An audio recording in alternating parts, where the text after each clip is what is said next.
নমস্কার বন্ধুরা, শুভ দুপুর। তো দুপুরের লাঞ্চের থালাটা সাজিয়ে নিচ্ছে। প্রথমে নিয়ে নিচ্ছি ভাতটা একদমই গরম। নিয়ে নিচ্ছি লেবু, লঙ্কা, এপাশে আছে বেগুন ভাজা, বেশ গোল গোল করে বেগুন ভাজা। এটা হচ্ছে ফুলকপির বড়া, মানে পকোড়া। এপাশে এটা হচ্ছে মোচার সবজি।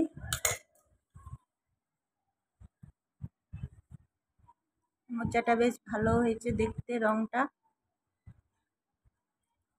আতপ চাল দিয়ে করেছি মোচাটা। আর এটা আজকে দেখো নিরামিষ সবজি, দেখে মনে হচ্ছে একদম কিসের সবজি মনে হচ্ছে বলো তো?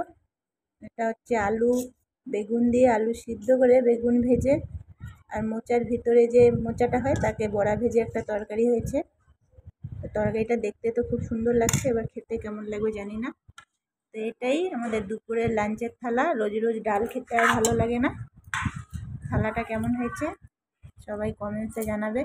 এদিকে একজন খেতে বসে গেছে, তার পাতে শুকনো ভাত, ঝোল নেয়নি এখনো। তো চলো আমরাও খাওয়া দাওয়া শুরু করব। তো ভিডিওগুলো দেখো সবাই, আর পেজটাকে সবাই ফলো করো।